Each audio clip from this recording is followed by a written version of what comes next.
Sí. Pero no habla de todo este proceso que se desarrolla, tiene otro enfoque y hay una discusión historiográfica con vos.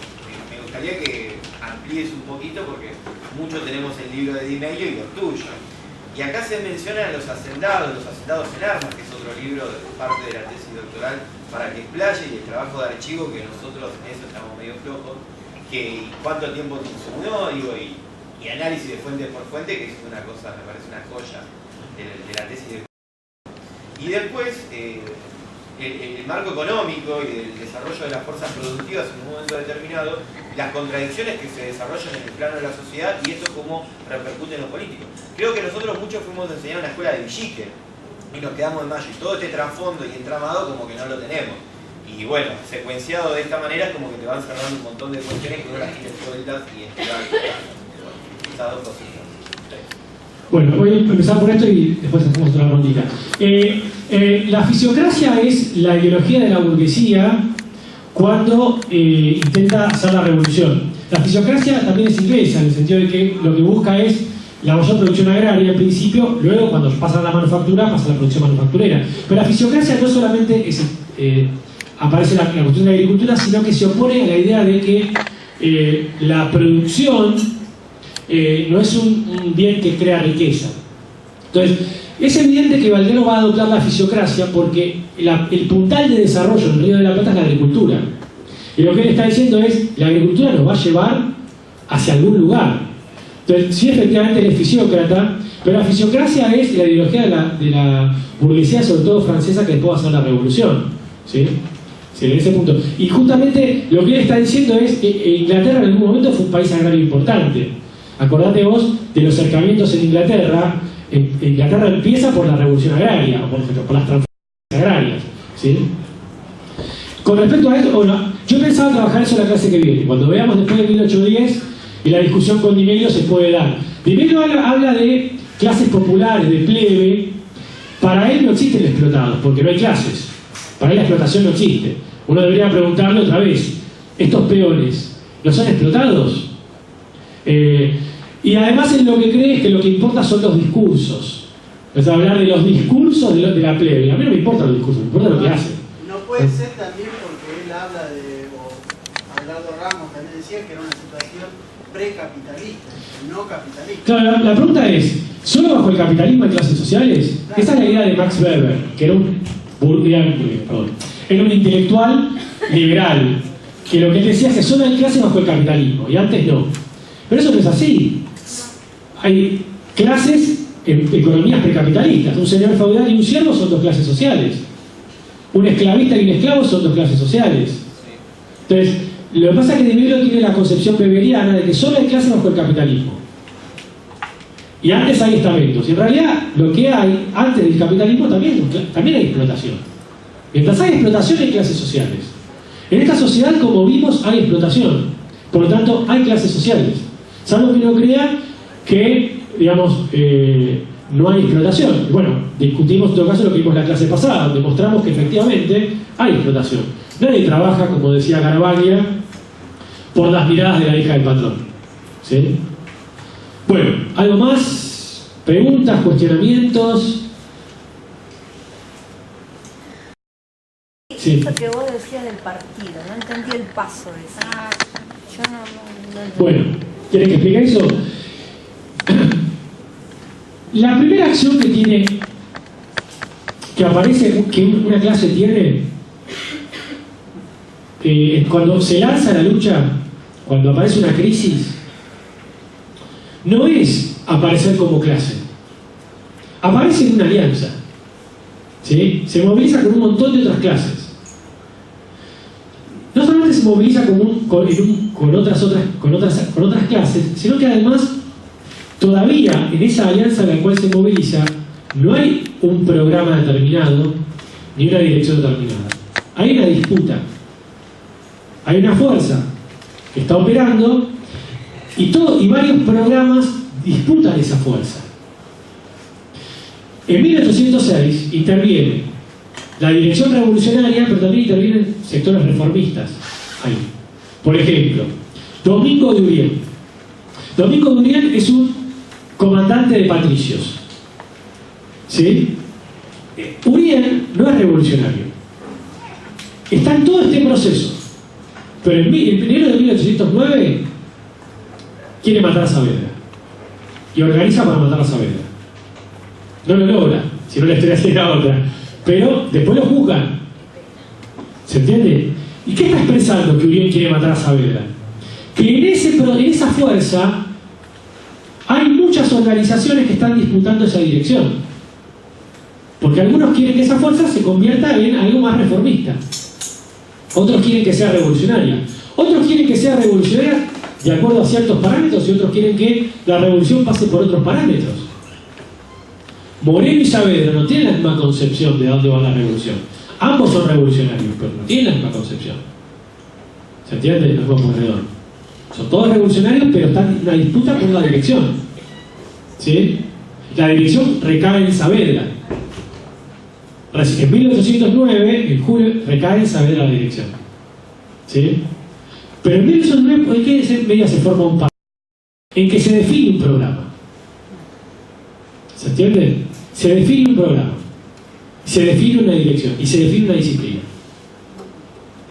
La clase ya no entra en una alianza en la cual todavía no se determinó hacia dónde se va concretamente. La clase ya se pronuncia como clase. La clase ya tiene su partido, su organización que la representa como clase. Define, este es el partido, esta es la organización. ¿Sí? Y hacia eso va. Por eso se forma el partido, lo que se llama el partido de la revolución. El partido que ya está en condiciones de tomar el Estado. Se forma en julio de 1809. Ya uno observa ahí que hay que todo se va moviendo disciplinadamente. Ellos retroceden y después vuelven a avanzar en mayo de 1810. ¿Sí? Sí. Como no pasaba en el primer partido, que en realidad eran logias, que como que no había una orientación programada. Claro, eso es un embrión de partido. Es una escuela de dirigentes. Pero es un embrión de partido. ¿Sí? Partido es cuando ya la clase lo reconoce como tal.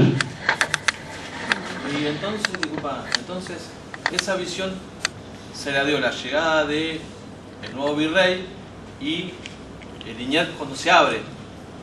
Cuando Liniers se abre, se pierde la esperanza en una dirección. De una dirección que era reformista. Claro. Y ahí cuando se pierde esa dirección reformista hay una crisis en la fuerza revolucionaria. Y esa crisis se sale de dos maneras, o fortalecido o te disolvés. Entonces, entre esa crisis hay que decidir qué hacer. Los reformistas pierden fuerza porque Liniers se va, y los revolucionarios tienen que decidir qué hacemos. Unos dicen, tomemos el poder ahora. Otros dicen, no. Hace falta establecer una solidez en lo que vamos a hacer. Entonces, ahí se define una dirección. ¿Se entiende? Es decir, ahí esa fuerza social deja de ser fuerza y se convierte en partido. Bueno, la dirección es Saavedra, listo, seguimos todos, ¿sí? ¿Qué vamos a hacer? Vamos a hacer esto, ¿sí? Que es tomar el poder con cierta organización. ¿Y hay influencia de la Organización de Libre Comercio del 809? Sí, ahí lo que hay, lo que redacta Moreno, que es la representación de los hacendados, que es la disputa por el libre comercio, es justamente un programa político hecho por el gremio de los hacendados que habíamos visto en 1775. Que si en 1775 estaba lanzada una política corporativa, en 1809 está lanzada una disputa política. Quien le contesta a Moreno es Miguel Fernández de Agüero en el texto que ustedes tienen en la contra, perdón, en el CD, que le contesta a Moreno, ¿sí? Y cuando le contesta a Moreno le dice, no podemos tener libre comercio, hay que mantener nuestro vínculo con España, ¿sí? Es decir, todo eso que se había sistematizado ideológicamente en los periódicos que habíamos visto, en el telégrafo mercantil, en el semanario, en el correo de comercio, el correo de comercio es posterior, pero sí en el telégrafo y en el semanario, aparece en ese documento de Mariano Moreno, sistematizado por la propia institución que responde a la clase de la burguesía en términos corporativos, pero en términos bien de clase, que es el gremio de los hacendados. ¿Sí? Pregunta, sí.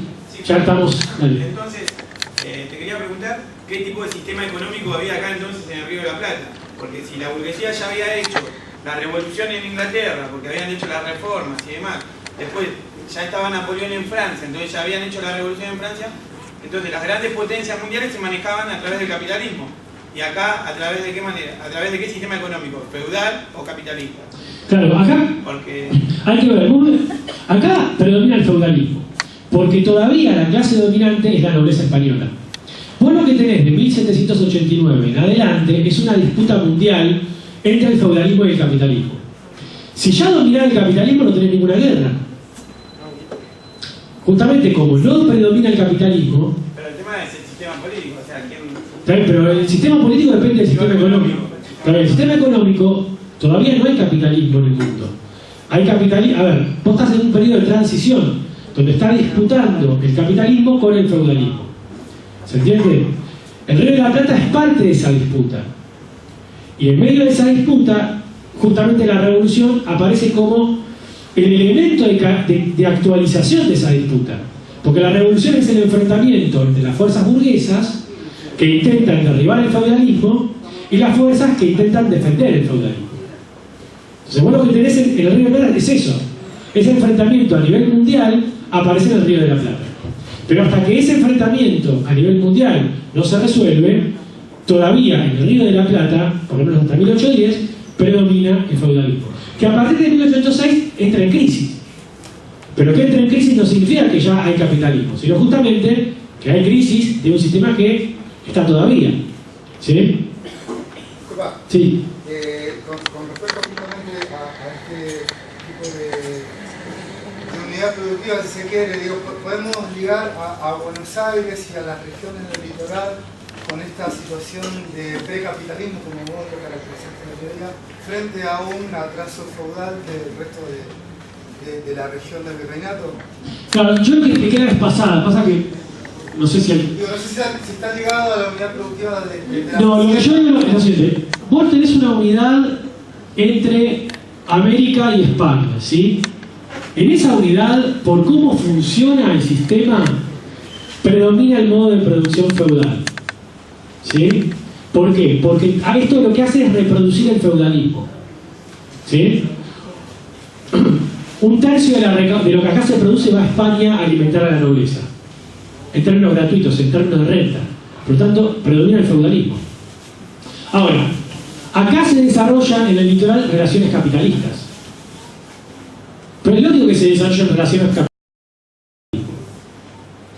¿Se entiende? Esas relaciones capitalistas todavía no son hegemónicas. ¿Por qué? Porque todavía están subordinadas a la extracción feudal. ¿Sí? Gran parte de lo que se produce tiene que ir a alimentar a la nobleza española.